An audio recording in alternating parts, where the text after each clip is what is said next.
नमस्कार दोस्तों, आज सुनिए विक्रम बेताल की एक रोचक कथा, पति कौन। ये कथा अत्यंत रोचक है। आशा है आप सभी को पसंद आएगी। बहुत समय पहले की बात है। धर्मस्थल नाम का एक नगर था। वहाँ एक विद्वान ब्राह्मण अपने परिवार के साथ रहता था। उसकी एक पुत्री थी जो बेहद खूबसूरत और रूपवती थी। जब उसकी शादी की उम्र हुई तो उसके माता पिता और भाई उसकी शादी के बारे में सोचने लगे। एक दिन जब ब्राह्मण अपने किसी यजमान की बारात में गया था और भाई पढ़ने गया था, तभी उनके घर में एक ब्राह्मण लड़का आया। लड़की की माँ ने उसके रूप और गुणों को देखकर उससे कहा कि मैं तुमसे अपनी बेटी की शादी करूँगी। दूसरी तरफ ब्राह्मण पिता को भी एक दूसरा लड़का मिल गया और उसने भी उस लड़के को बेटी की शादी का वचन दे दिया। अब ब्राह्मण लड़का जहाँ पढ़ने गया था वहाँ भी एक लड़के से यही वादा कर आया। कुछ समय बाद बाप बेटे घर लौटे तो देखते हैं कि वहाँ एक तीसरा लड़का और मौजूद है। दो उनके साथ आए थे। अब सब दुविधा में पड़ गए कि क्या किया जाए। इतने में ही उनकी लड़की को सांप ने काट लिया और वह मर गई। उसके पिता, भाई और तीनों लड़कों ने बड़ी भाग दौड़ की। जहर झाड़ने वालों को बुलाया पर सब बेकार साबित हुआ।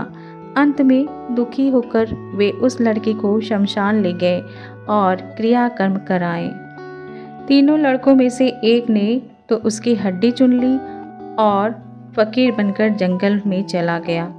दूसरे ने राख की गठरी बांधी और वहीं झोपड़ी डालकर रहने लगा और तीसरा योगी होकर देश विदेश घूमने लगा। एक दिन की बात है, वह तीसरा लड़का घूमते घूमते किसी नगर में पहुंचा और एक तांत्रिक के घर वो रहने लगा। एक दिन वह तांत्रिक अपनी साधना में मग्न था कि उसका बेटा आकर वहां खेलने लगा, जिससे उसे विघ्न महसूस होने लगा। तांत्रिक को बहुत गुस्सा आया। उसने अपने बेटे को झिड़का, मारा, पीटा, फिर भी वह ना माना तो ब्राह्मणी ने उसे उठाकर जलते हवन कुंड में पटक दिया। लड़का जलकर राख हो गया। ब्राह्मण क्रोधित हो उठा।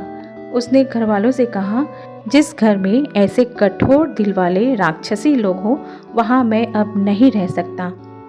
इतना सुनकर वह तांत्रिक भीतर गया और विद्या की पोथी लाकर एक मंत्र पढ़ा। जलकर राख हो चुका लड़का फिर से जीवित हो गया। यह देखकर ब्राह्मण ने उससे पूछा कि ये तुमने कैसे किया? तो तांत्रिक ने कहा, विद्या से। ब्राह्मण सोचने लगा कि अगर यह पोथी मेरे हाथ पड़ जाए तो मैं भी उस लड़की को फिर से जीवित कर सकता हूँ। इसके बाद उसने भोजन किया और वहीं ठहर गया और जब रात को सब खा पीकर सो गए तो वह ब्राह्मण चुपचाप वह पोथी लेकर चल दिया। जिस स्थान पर उस लड़की को जलाया गया था वहाँ पर जाकर उसने देखा कि दूसरे लड़के वहाँ पर बैठे बातें कर रहे हैं। इस ब्राह्मण के यह कहने पर कि उसे संजीवनी विद्या की पोथी मिल गई है और वह मंत्र पढ़कर इस लड़की को जिंदा कर सकता है। उन दोनों ने हड्डियाँ और राख निकाली। ब्राह्मण ने जैसे ही मंत्र पढ़ा वह लड़की जी उठी। अब तीनों उसके पीछे आपस में झगड़ने लगे कि लड़की से शादी मैं करूँगा। इतना कहकर बेताल बोला, राजा बताओ कि वह लड़की किसकी पत्नी बननी चाहिए। अगर तुमने मुंह नहीं खोला तो तुम्हारी मौत निश्चित है। राजा ने जवाब दिया, जो वहाँ कुटिया बनाकर रहा उसकी। बेताल ने पूछा, क्यों? राजा बोला, जिसने हड्डियाँ रखी वह तो उसके बेटे के बराबर हुआ और जिसने विद्या सीख कर जीवन दान दिया वह बाप के बराबर हुआ। जो राख लेकर रमा रहा वही उसका हकदार है। राजा का यह जवाब सुनकर बेताल बोला कि राजन तुम बहुत ही चतुर हो, मानना पड़ेगा, लेकिन तुमने अपना मुंह खोला तो मैं चल पड़ा। बेताल फिर पेड़ पर जाकर लटका। राजा को फिर लौटना पड़ा। तो दोस्तों, विक्रम बेताल की ये रोचक कथा आपको कैसी लगी?